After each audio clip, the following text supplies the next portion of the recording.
आज हम देखेंगे कि क्या ये संभव है कि एक बच्चा अपने केमिस्ट्री के एग्ज़ाम में टेस्ट में पीरियोडिक फंक्शंस में फुल नंबर ला सकता है। बिल्कुल ला सकता है। और इसी के साथ हम लोग शुरू करते हैं। आज का नया टॉपिक है periodic functions and periodic table of class 10th chemistry ICSE। Okay, तो भाई ये बताओ क्या हाल है सबके? सब लोग एंजॉय कर रहे हो? छुट्टियाँ चल रही थी। हाँ, ये बात सही है कि मैं चैनल पे काफ़ी दिनों से नहीं आ रहा हूँ, लेकिन ये ऐसे कुछ रीज़न्स हैं। तो रीज़न नंबर 1 ये है भाई कि मेरे को टाइम नहीं मिल रहा। मेरा वो जैसे तुम लोग को पता है कि मेरा क्लास 10 का बोर्ड खत्म हुआ था, तो उसी का रिज़ल्ट आ गया था और बहुत अच्छे नंबर से रैंक आई थी अच्छी, तो इसी वजह से मुझे अच्छा लगा। और मतलब स्कूलों में क्लास में अच्छी से रैंक आई और इससे मुझे बहुत खुशी भी हुई कि मेरे इतने अच्छे परसेंट आए। तो इस बात पे थोड़ा सा टाइम लग गया और भाई का मतलब रस्ती वैसे चलता ही है यार, तो समझता ही है। बोर्ड के बाद भाई रस्ती होती है, उसके बाद पढ़ाई बन गया। तो एक हमारे स्कूल है, देखो भाई मैं सच बताऊँ तो मेरा स्कूल है सिटी स्कूल CMS राजा जी पुरम 1, ठीक है, जो कि लखनऊ में, ठीक है, F ब्लॉक। अब यार मैं वहाँ पढ़ता हूँ, तो वहाँ पे यार एक चीज़ है PW जानते सब। PW कौन नहीं जानता है यार? अभी PW तो सब जानते हैं। इस उम्र में भाई अगर PW नहीं जानते तो तुम कुछ भी नहीं जानते। तो भाई बात ये है कि तुम PW मैंने क्या हुआ इधर बाद मैंने PW को ज्वाइन किया, उसमें नई चीज़ें सीखी। मैं यार सब इधर वालों ये देख रहा हूँ कि जो मैं पहले क्लास 10 में 9th में मैंने छोड़ दिया था आउट ऑफ कोर्स समझ के, यार वो तो मुझे PW में पढ़ाई जा रही है। और मतलब जो बच्चों ने छोड़ दिया था, क्योंकि मैंने तो उस चीज़ को पढ़ा था, क्योंकि यार मेरा ना थोड़ा सा आउट ऑफ द बॉक्स सोचने का तरीका है।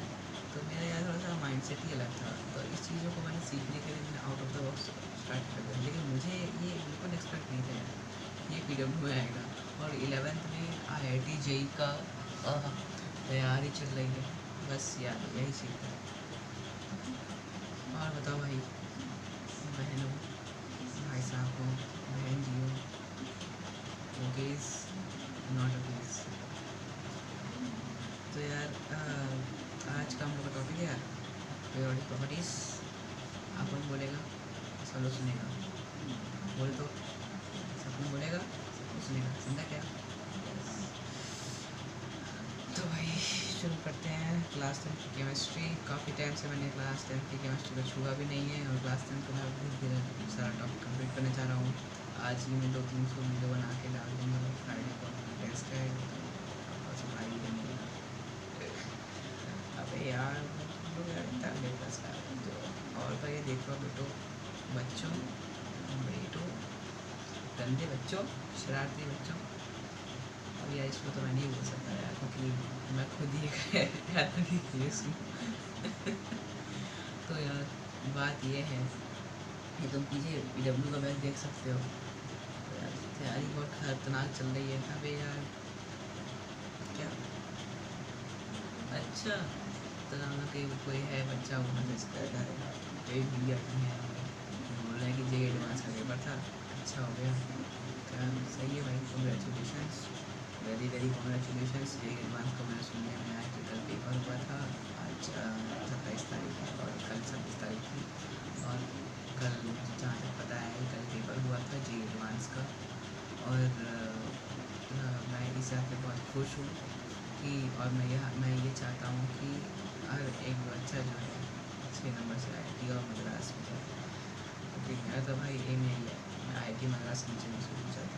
लेकिन हाँ, ये बात सही है कि भाई IIT मद्रास में इतना कट ऑफ हो जाता है कि नेग्लिजिबल बच्चे जाते हैं वहाँ पे, क्योंकि जितने बच्चे एग्ज़ाम देते हैं और जितने बच्चे IIT मद्रास में जाते हैं, तो यार उतना तो यार जाना बहुत मुश्किल है। चलो भाई, करना तो हमें को पड़ेगा, संघर्ष के दिन है, करना तो पड़ेगा, सब करेंगे, हम भी करेंगे और हम ही करेंगे। ऐसी ही मोटिवेशन के साथ यार आज पढ़ाई शुरू करते हैं इस सिस्टम में, वाले सिस्टम में। तो हाँ भैया यार, पीरियोडिक सबने देखी होगी, ये है पीरियोडिक टेबल, और ये सब चीज़ें हैं तो सब लोग देखी होगी। पीरियोडिक टेबल सबको याद है, ऐसे बनती है सब चीज़ें। तो ये सब वीडियो भी एडिटिंग करूँगा यार,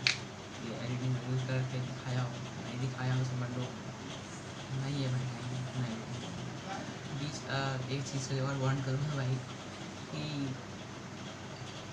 यार थोड़ा सा घर में क्या लोग ज़्यादा हैं, तो कोई आगे पीछे आए कुछ बात हो जाए तो ऐसे मत बोलना यार भैया, हम ड्रिल जीनियस के जो प्रेसिडेंट है उनका तो कुछ है ही नहीं, कुछ प्रॉपरली फॉर्मली कुछ चलता ही नहीं, पीछे से कोई भी आ रहा है जा रहा है, सिस्टम हो रहा है उनका, और अपना वीडियो चल रही है, अपनी बातें चल रही है, तो भाई इतना एडिटिंग में नहीं करना आता है, वैसे पढ़ाई करना आता है, वो पढ़ाई करवा सकते हैं। चलो भाई सीधा शुरू करते हैं। आ रही है, चलो ठीक है। तो भाई सब लोग हेडिंग डाल लो, रिकॉर्डिंग पहली बात तो रजिस्टर लेके बैठे हो, सब लोग रजिस्टर लेके बैठ जाओ, सब लोग सटासट भाई यही हो, रजिस्टर लेके तो बैठना पड़ेगा, रजिस्टर कॉपी कुछ तो लिख बढ़ जाए। तो भाई नोट्स में पहला हेडिंग डाल लो, periodic properties and variation of properties, chapter 1 summary दूंगा क्योंकि रियलिटी पूरा कहानी बताएगा इस वीडियो में, पूरा बताने बैठ गया कि क्वेश्चन एक एक चीज़ में है समझाऊंगा, मतलब बोल रहा हूँ समरी, लेकिन हाँ समरी का मतलब है कि आपके जितने भी थ्योरी पार्ट पोर्शन है सबको समझाता हूँ।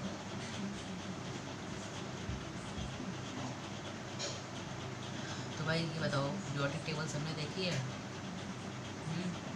चलो ठीक है, अच्छी बात है, पीरियोडिक टेबल सबने देखी। तो पहला पॉइंटर है periodic table. So what is periodic table? What is periodic table? So periodic table is a chart in which the various elements are arranged in such that the elements are grouped and organized together and dissimilar elements are separated from each other. तो periodic table is एक type of chart है जिसमें बहुत सारे element जो होते हैं एक तरह से ग्रुप हैं, ऑर्गेनाइज किए गए हैं, और भाई पीरियोडिक टेबल में बहुत सारे वेरिएशंस हुए थे, बहुत सारे सेटिंग हुए थे, मोजले ने किया, पहले मेंडलीफ में क्या मोजले ने इसको चुरा लिया वगैरह सब ऐसी चीज़ें चुरा चीज़ें होती थी, ठीक है सबका। तो पीरियोडिक टेबल सबको समझा, ये डेफिनेशन लोग लिख लो वीडियो पॉज करके। It is a chart in which the various elements are arranged such that the similar elements are grouped together and dissimilar elements are separated from each other. ठीक है, okay. Then आप next heading डालो भाई modern periodic table. अब देखो यार दो तरह की पीरियोडिक टेबल थी, ठीक है, पहली थी एशियन पीरियोडिक टेबल, एक थी मॉडर्न पीरियोडिक टेबल। अब एशियन भाई बनाया था मेंडलीफ ने, तो भाई सारे उस टाइम की बात है, 1918 की बात है, जब साइंटिस्टों के पास टाइम होता था तो वो लोग क्या करते थे कि वो लोग एलिमेंट्स फाउंड कर रहे हैं, डिस्कवर कर रहे थे, तो ऐसे एलिमेंट्स लोग डिस्कवर कर रहे थे, तो एक भी एलिमेंट है किसी किसी ने था कि हाइड्रोजन डिस्कवर किया था, तो भाई उसी से उसको सबसे ज़्यादा मानता हूँ क्योंकि यार इसमें इस पॉइंट पे याद नहीं आ रहा है, स्ट्राइक नहीं आ रहा, याद था मुझे भूल गया यार। एक था मेरा साइंटिस्ट जिसने डिस्कवर किया था हाइड्रोजन, तो भाई ये जितने भी एक्सपेरिमेंट हुए ग्लास ट्यूब अल्फा पार्टिकल के, भाई ये सब जितनी भी चीज़ें हुई सब के सब अल्लाह उस पर हाइड्रोजन बेस एक्सपेरिमेंट, भाई हाइड्रोजन से हाइड्रोजन का आइसोटोप से आइसोबार से उसके आइसोटोन से बाहर खिचड़ी बना के ऐसी कर दी, मतलब यूज़ या पूरा एक्सप्लॉइट किया गया भाई हाइड्रोजन। ऐसे वैसे नहीं निरूप है इंसान जो है, ऐसा ऐसा आदमी नहीं है, छोड़ता किसी को नहीं है, पकड़ लिया छोड़ेंगे किसी को नहीं, भाई सिस्टम है अपना। तो भाई फंक्शन प्रोग्राम तो ऐसे ही सब साइंटिस्टों ने भैया ऐसी चीज़ें, बड़े भैया हैं छोटे भैया हैं, ऐसी चीज़ों ने ऐसे साइंटिस्टों ने सब चीज़ें डिस्कवर किया एलिमेंट्स वगैरह। फिर उन्होंने क्या किया कि ये सब एलिमेंट्स को उन्होंने ये सब चीज़ें वो लोग नोट करते गए। अब ये सब जो भी एलिमेंट डिस्कवर करते थे उसको यूनिवर्सली वो लोग डिक्लेयर कर देते थे। अब यूनिवर्सली जैसे इन्फॉर्मेशन डिक्लेयर हो जाती थी, एक आदमी था मेंडलीफ, ठीक है, उसने क्या किया भाई कि उसने केमिस्ट्री भी कह सकते हैं नींव रखी टाइप, है ना, कि भाई इसने पीरियोडिक टेबल बना दी, क्योंकि इसने सबका फ्यूचर इसने सोचा कि इसका स्टेटमेंट है तो दिखाऊंगा कि इसने ये दिया कि फ्यूचर में ऐसे कई सारे डिस्कवरीज होंगी जो पीरियोडिक टेबल से ही यूज़ होंगी। इसके लिए एक इससे सारे एलिमेंट्स को एक सिस्टमेटिक वे में और एक रीडिंग के साथ रिप्रेजेंट करना बहुत ज़रूरी चीज़ है। तो इसी चीज़ को ध्यान में रखते हुए मेंडलीफ ने सारे एलिमेंट्स को अपनी जगह में फिक्स किया। और भाई उसने ये भी मतलब भाई उस टाइम की बात है यार, ये उस टाइम की बात है जब कुछ भी नहीं हुआ करता था। तब मेंडलीफ ने क्या किया, ये सारे एलिमेंट्स डिस्कवर किए। और जब सारे एलिमेंट्स डिस्कवर कर लिए, एक मिनट हाँ, तो मेंडलीफ ने भाई उस टाइम पे डिस्कवर किया है ये सब चीज़ें, जब ये जो है 1877, जब भाई कोई इतना नहीं ज्ञान था, किसी के पास इतना ज्ञान नहीं था कि कोई एक पूरे चीज़ें ऐसे तो वगैरह ढूंढना तो जरूर दूर की बात है। चलो एक एटम पे एक एलिमेंट को ढूंढने में बहुत मेहनत करते थे। और भाई उसने उस टाइम पे इस टाइम पे ये प्रिडिक्ट कर दिया कि भाई आगे फ्यूचर में होने वाली डिस्कवरी से ऐसे एलिमेंट्स आएंगे जो इस पीरियोडिक टेबल में इस जगह पे इस तरह के प्रॉपर्टी शो करेंगे। भाई साहब मतलब देख रहे हो भाई के पास कितना ज्ञान है। मतलब दूर से जो चीज़ें हैं वो भी बता दी, अभी जो है हो रही है वो भी बता दी। ये सब लोग का मैटर है कि अभी जो हो रही है वो भी बता दिया और जो दूर में बाद में होने वाला है वो भी इसने बता दिया। ठीक है, ये जो बात है मुझे सबसे ज़्यादा अच्छी लगती है, क्योंकि मेंडलीफ ने सबके लिए सबसे ज़्यादा आसान काम किया। लेकिन मैं मौज़ले को भी इस चीज़ में गुस्सा होता हूँ कि ये बहुत गलत बात है उससे किसी और का आइडिया को इम्प्रूव तो किया, लेकिन उससे हर चीज़ को अडॉप्ट कर दिया। भाई उसने रिकॉग्निशन मेंडलीफ को नहीं दिया गया है। यार ये चीज़ बुरा लगता है कि यार मॉडर्न पीरियड टेबल हम लोग इतना बोलते हैं, मॉडर्न पीरियड टेबल पढ़ रहा है भाई, कोई डाउट नहीं है। लेकिन मेंडलीफ में एक गलती दोस्तों, भाइयों एक ही गलती की वजह से जो होता है जेई एडवांस पेपर में IIT रह जाता है। ठीक है, और एक ही गलती वजह से रहता है लोग जेई एडवांस नहीं बैठ पाते हैं। अब कुछ होते हैं एक गलती की वजह से लोग तैयारी नहीं कर पाते। तो भाई वो एक गलती बोर्ड में भी हो सकती है, एक गलती क्लास में भी हो सकती है, और एक गलती IIT और जेई और नीट में भी हो सकती है। समझे, इस चीज़ पर जरूर ध्यान रखना। तो जहाँ तक बात रही मेंडलीफ की, तो मेंडलीफ ने सारे एलिमेंट्स को डिस्कवर कर दिया। और उसने एक एलिमेंट जैसे जर्मेनियम, तो जर्मेनियम के लिए उसने एक अपना छोड़ दिया भाई कि भैया एक ऐसा फ्यूचर में डिस्कवरी होगी जो जर्मेनियम नाम का होगा। भाई मतलब सिस्टम ये हाँ अपने ये सिस्टम है कि उसने ये बता दिया था कि ऐसा एलिमेंट होगा, इसकी ये प्रॉपर्टीज़ होगी, ये एटॉमिक नंबर होगा, ये एटॉमिक मास होगा। एटॉमिक नंबर भाई बता दिया भाई ने, और बस ये नाम नहीं पता कि नाम जिसने सोचा था, जिसने ढूंढा था उसने भाई रख दिया, उसकी मर्जी। अब उसको एलिमेंट मिला नहीं था, उसने एलिमेंट प्रेडिक्ट किया था। आप लोग पूछोगे कि यार जब उसको सब पता ही था, जब उसको इतना सब कुछ पता ही था तो वो उसने नाम क्यों नहीं दिया और फिर लिखा क्यों नहीं, मेंशन क्यों नहीं किया। भाई उसको पता तो था यार, लेकिन उसको इतना श्योर भी नहीं था कि यार हो सकता है लोग, उसको तो पता चल रहा है कि उसको इतना कन्फर्म था कि होगा है तो ऐसा कोई, लेकिन लेकिन वो इस बात पे श्योर नहीं था यार कि आगे जाकर कोई ऐसा लौंडा निकलेगा, कोई ऐसा साइंटिस्ट निकलेगा जो उस चीज़ को ढूंढ पाए, क्योंकि उसको तो ये नहीं पता ना कि उसके जैसा महान व्यक्ति कोई और भी है। तो वो तो इसी बात अटका हुआ था है ना। तो बस यही है। तो उसे तो मेंडलीफ ने सब चीज़ें छोड़ा और उसने नए एलिमेंट्स मेंडलीफ का एशियन पीरियोडिक लॉ मेंडलीफ के उस पर ही है, स्टेटमेंट के ऊपर है। ठीक है, तो मॉडर्न पीरियोडिक टेबल जो है उसके बाद मॉडर्न पीरियोडिक टेबल एशियन बनाई थी एशियन पीरियोडिक टेबल मेंडलीफ ने। और उसके बाद एक आए साइंटिस्ट मॉज़ले, उन्होंने क्या किया उस पीरियोडिक टेबल में उन्होंने गलती की, मैं तुमको बताता हूँ थोड़ी देर बाद उसका डिस्कशन करते हैं। तो उसका क्या हुआ, मैं आए मोज़ले ने क्या किया भाई कि उन्होंने भाई सारे एलिमेंट्स को एक अलग ही पैटर्न में अरेंज किया और उस पैटर्न को उन्होंने अपना यूनिवर्सल पेटेंट मान लिया, डिस्कवरी कर डिक्लेयर करता है कि भैया ये हमारा है। और इन्होंने हमारा कहते उस मेंडलीफ का जो किताब था और उन्होंने टाइटल मिला था उसको ले लिया। ठीक है भैया, father of the periodic table. अब ये चीज़ को जो है किसी ने उंगली नहीं उठाई, लोगों को लगा कि ये सबका काम आसान हो गया और मॉडल को जो है अच्छा चीज़ मान लिया गया। एक मिनट में यार, हाँ तो मैं कहाँ गया था, हाँ मैं ये चाहता था कि उसका मॉज़ले ने अपना सारा उसका ले लिया। तो मॉज़ले ने बनाई अपनी नई मॉडर्न पीरियोडिक टेबल।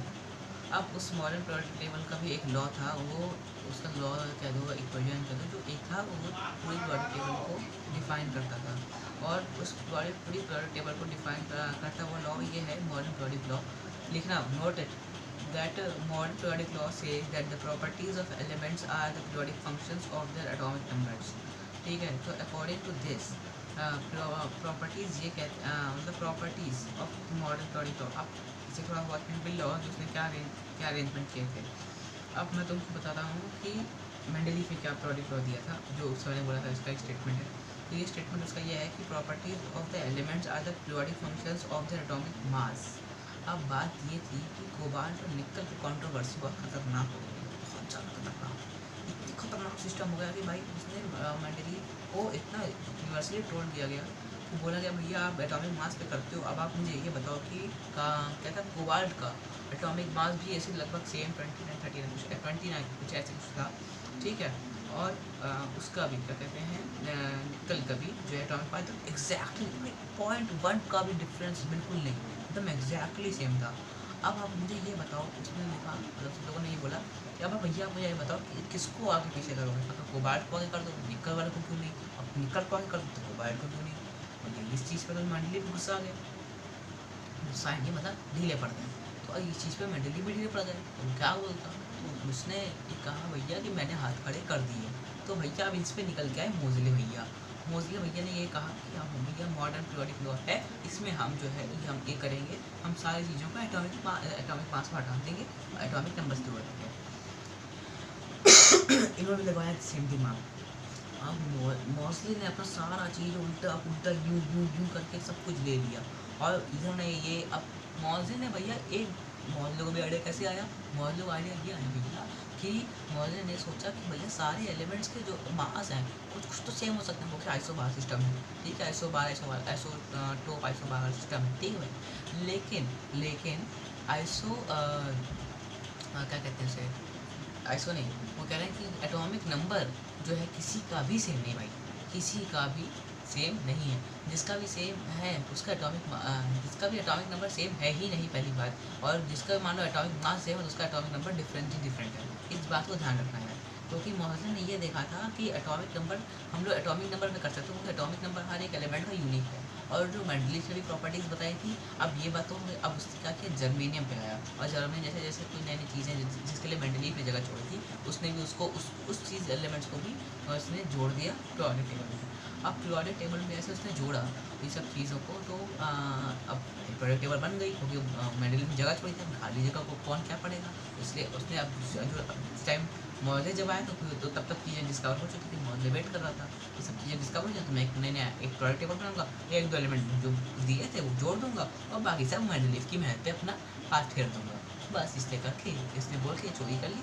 और भैया मॉडर्न periodic टेबल है ये वाली, ये तुम अभी देखोगे. ठीक है, तो यही चीज़ है. तो ये मॉडर्न periodic टेबल हो गई. अब periodic टेबल को डेफिनेशन लिखवा दिए, मॉडर्न periodic लॉ भी मैंने बता दिया. अब periodic टेबल देखो, periodic टेबल ये है, नोट करो.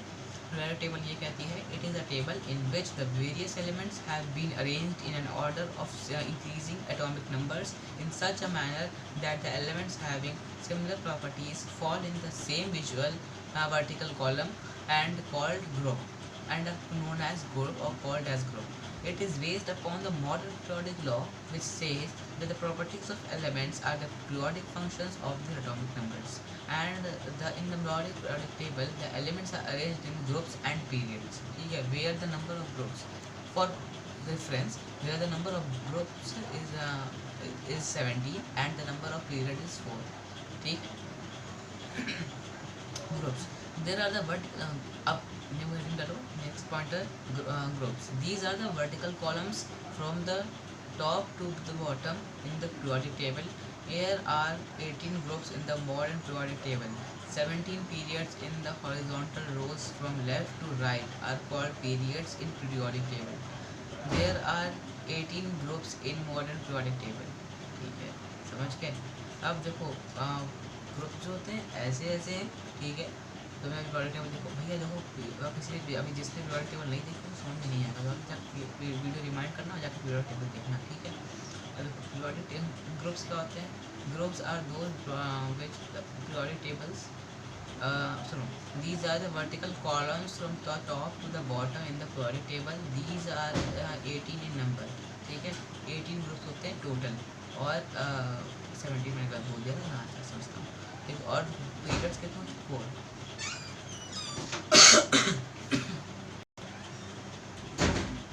ठीक है, तो ये हो गया ग्रुप्स का। अब पीरियड्स पे आते हैं। पीरियड्स ग्रुप मतलब है ना, समझ रहे हो ना, पीरियोडिक टेबल वाले पीरियड्स तो तुम्हारे वाले पीरियड्स। तो पीरियड्स पे आते हैं, कितने पीरियड्स होते हैं पीरियोडिक टेबल में। तो यार periods the horizontal rows from the left to right are called periods in periodic table. are called periods in from left to right are called groups in are called periods in periodic table. There are 7 गलत हो गया यार फिर से। I am literally very very sorry. मुझे हाथ जोड़ के माफ़ी मांगता हूँ, मैं आपसे हाथ गुजारिश करता हूँ इस चीज़ की फिर से माफ़ कर दीजिए। मैं फिर से कोई गलत इन्फॉर्मेशन दे दी है, फिर से मैं आपको बोल रहा हूँ 7 पीरियड्स होते हैं। सॉरी, चलता है काफ़ी टाइम हो गया हिस्ट्री पढ़ी, वो देर बाद नोट्स बनाने में थोड़ा सा नोट्स देने में थोड़ा सा गलती हो रही है। I am sorry. ओके, मन में से चीज़ें स्ट्राइक नहीं कर रही हैं और बीच में डिस्टर्बेंस ही बहुत हो रहा है, फैमिली में बता रही। ठीक है, आप पीरियड्स के हेडिंग डालो और पीरियड का एक परफेक्ट डेफिनेशन जो है ये लिखो। The horizontal rows from left to right are called periods in periodic table. There are 7 periods in modern periodic modern periodic table. Periodicity. Periodicity. Next study here. Periodicity. Periodicity is the repetition of similar properties. It is the repetition of similar properties of elements after certain fixed intervals. It is the repetition of certain periodic elements after certain intervals of atomic numbers when elements are arranged in order of increasing atomic numbers of the elements. It is the repetition of similar properties of elements after certain typical intervals after certain typical intervals of elements and change periodically, and it changes periodically down and it changes periodically when the elements are arranged in increasing order of atomic numbers. ठीक है, it is the repetition of similar properties of elements after certain typical fixed intervals. की perfect definition है भाई, लिख लो, सुनो। It is the repetition of similar properties of elements after certain typical fixed intervals of atomic periodicity की definition देखो भाई। It is the repetition of similar properties of elements after certain typical fixed intervals of atomic numbers when elements are arranged in order of increasing atomic numbers. ठीक है, अब periodicity क्या होती है? जब भी कोई एक एलिमेंट एक सर्टेन, अब 2 मिनट मॉडल ने सबको उसमें एटॉमिक नंबर्स के अकॉर्डिंग अरेंज किया था, तो अब कोई ना कुछ होगा ना जो परफेक्ट एक जैसे 1 है, 2 है, 3 है, 3 है, 4 हो गया। 4 जैसे होगा, 4 के बाद एक 5 फिर से 1 के नीचे, फिर 5 6 7 8 के बाद 9 फिर से 1 के नीचे। तो ऐसे ऐसे इंटरवल्स के बाद जब अरेंज होते हैं उस चीज़ को periodicity कहते हैं। periodic table, modern periodic table में periodic प्रॉपर्टीज़ क्या होती है भाई? तो अभी जस्ट मैं अभी बात की थी periodic प्रॉपर्टीज़ के बारे में कि periodic लॉजिक कहता है। periodic लॉजिक कहता है कि properties of elements are the periodic functions of their atomic numbers. तो भाई इसी पे बात करेंगे मॉडर्न periodic प्रॉपर्टीज़ पे। हेडिंग डाल लो periodic properties. Okay, these are the properties. देखो लिख लो भाई, थोड़ा सा लिख लो, थोड़ा कुछ करोगे नहीं, संघर्ष ऐसे नहीं होगा, मेहनत करनी पड़ेगी। और मैं अपनी गलती के लिए माफ़ी मांगता हूँ, 2 बार मैं कुछ गलत बोल चुका हूँ, इस चीज़ के लिए माफ़ी मांगता हूँ। और मैंने बाद में आपको लोगों को करेक्शन लिखवा दिया है, तो इस चीज़ की मुझे टेंशन आ लीजिए। यहाँ से बहुत रेयर करेक्टर्स मिस्टेक हुई और आज कोई दिक्कतें चल रही है, इसलिए मैं नहीं बोल पा रहा हूँ।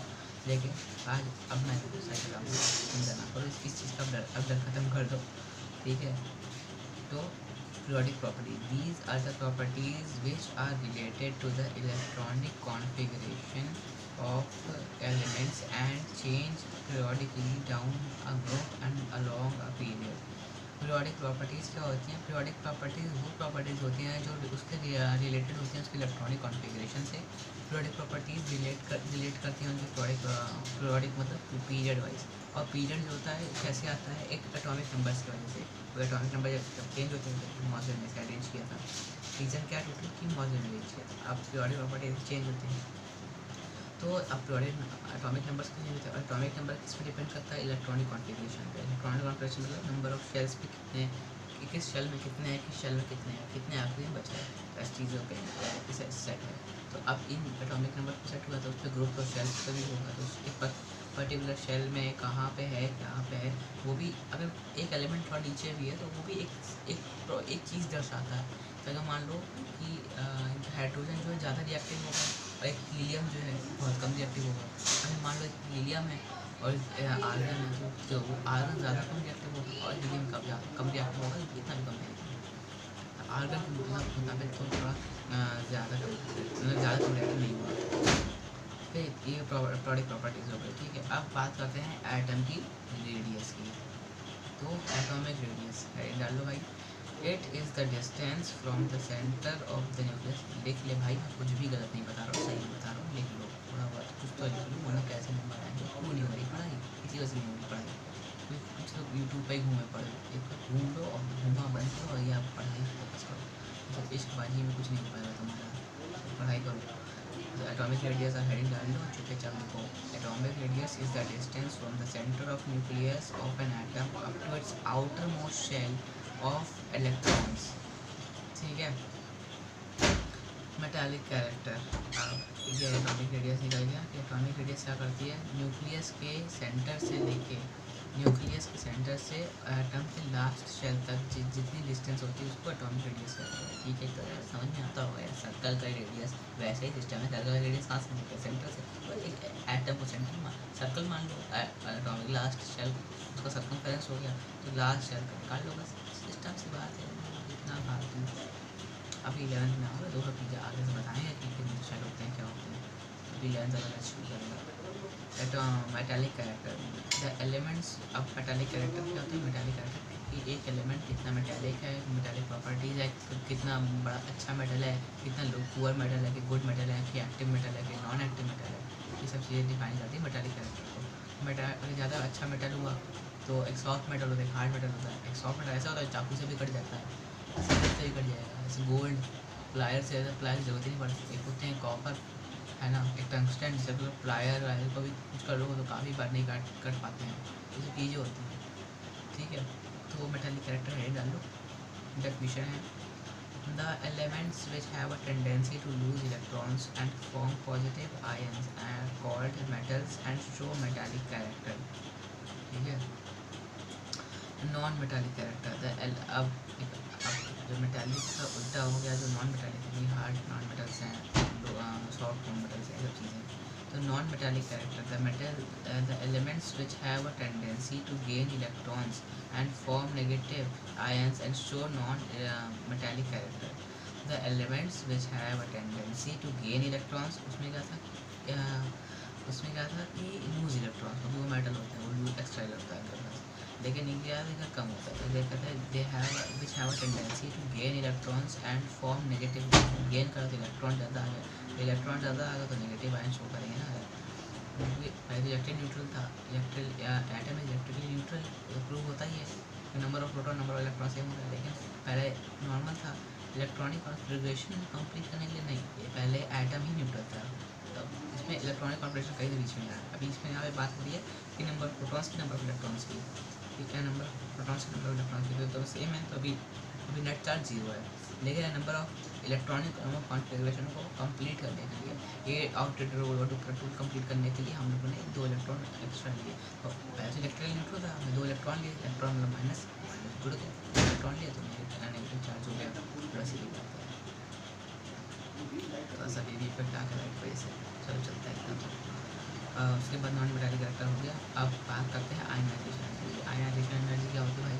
आयनाइजेशन एनर्जी होती है भाई कि कितना एनर्जी चाहिए होता है एक एटम को, मेटल एटम को, जो एक गैसियस एटम है, क्योंकि गैसियस आइसोलेटेड एटम हो, क्योंकि एक एटम जो होता है गैसियस में जब होता है तो एकदम आइसोलेटेड होता है। आइसोलेटेड मतलब प्रॉपर्टी, जैसे नाइट्रोजन की बात होती है तो एक प्रॉपर्टी सिर्फ N2 नहीं, सिर्फ N की बात होती है। एक एटम एक गैसियस गैसियस होता है तो सबसे ज़्यादा किसी से कनेक्टेड, क्या अगर भारी गैसियस नहीं होगा तो भारी हो जाएगा, गिर जाएगा।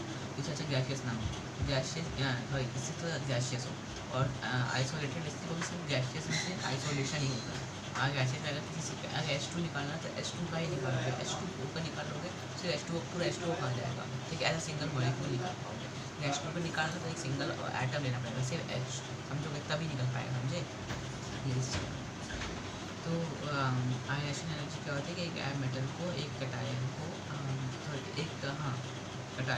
एक एटम को एक गैसियस आइसोलेटेड एटम को कितनी एनर्जी चाहिए, आयनाइजेशन पोटेंशियल मतलब ताकत, पोटेंशियल मतलब कितना कर सकते हो, ठीक है। तुम्हारा कितना पोटेंशियल, कितनी पढ़ाई कर सकते हो, कितना पोटेंशियल, कितनी रेंज है, कितनी ताकत है आपस वो, ठीक है। और एक आयनाइजेशन, आयनाइज कर सकते हो, ठीक है। समझ लो ना आप, आयनाइज का मतलब पूछना बताइए तो गूगल कर लो, चलो ठीक है भाई सब बता दें। आयनाइज का मतलब कि उसको चार्ज कैसे दे सकते हैं, चार्ज देने का पोटेंशियल, समझो। आयनाइजेशन पोटेंशियल मतलब चार्ज लाने का।